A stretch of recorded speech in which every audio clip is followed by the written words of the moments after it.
Welcome to Solo Drills for White Belts. This is by no means an exhaustive list, but here are 5 drills that have definitely helped me when I first began. When I first started, I had a background in gymnastics and wrestling, so I already had a good base of what my body's doing, but not for jiu-jitsu. So doing these drills definitely helped me out. In terms of the drills that I'm presenting here, there are so many other drills you could possibly be doing, and you should be doing those other drills as well, not just these 5, but at least these give you a really good starting point. There are so many fine details within those drills that I could go into, but I wanted to keep things super basic and super simple, just so you at least have a starting point. So here are 5 solo drills for white belts.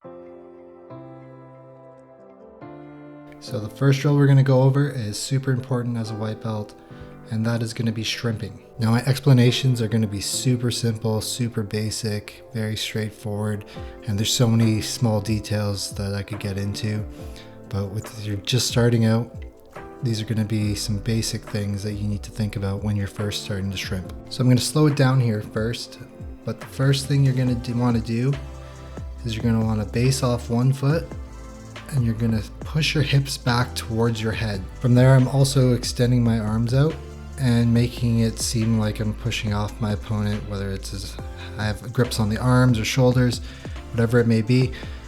But that's really important to kind of shadow in your mind that you're going to be pushing off your opponent while pushing your hips back.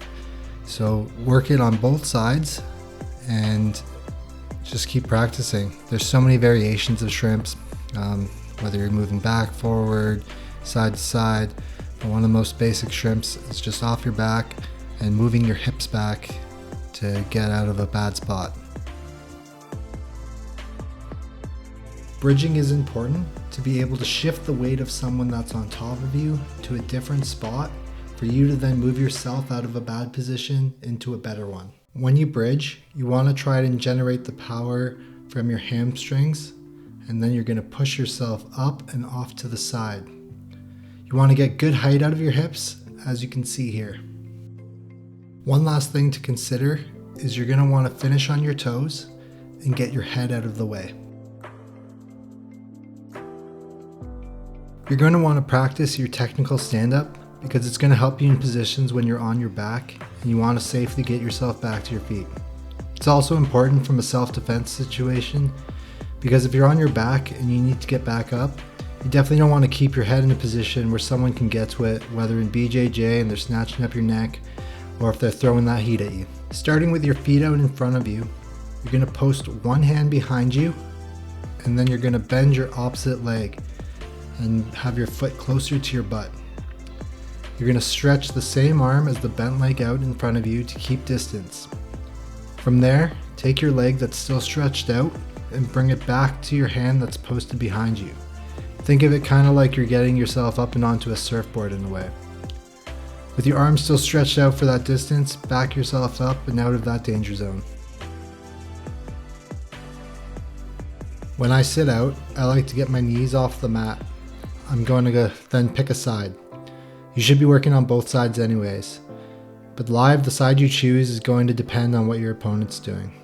But for the drill, once I pick my side, I lift an elbow out and throw my opposite leg to that side so that I'm on my hip. I mimic throwing my opponent by with that elbow and then turn myself to mimic getting myself into a dominant position. Don't want to get taken down? Good! Learn to sprawl. There are also sprawls with your legs going straight back, but evidently on this day I seem to like the sprawl where I throw my legs to the side. So visualize your opponent shooting a shot, and you're going to throw your legs off to the side or behind you and keep heavy hips.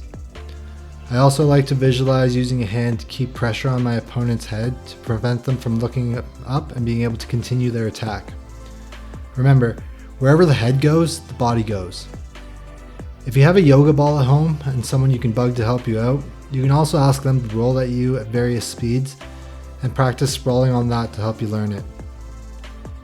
I can wrestle, but I'm no national champion or anything, But having an okay-ish sprawl has definitely gotten me out of some tricky situations. Thanks for checking out this video. If you like what you saw, please subscribe. Check out these other videos that might be here or here, wherever things get posted here. And if you didn't like this video and you thought it was absolute shit, please also subscribe so you can talk your shit in the comments section, and every time a video comes out you can follow along and talk your shit, and with any luck we can always settle on the mats.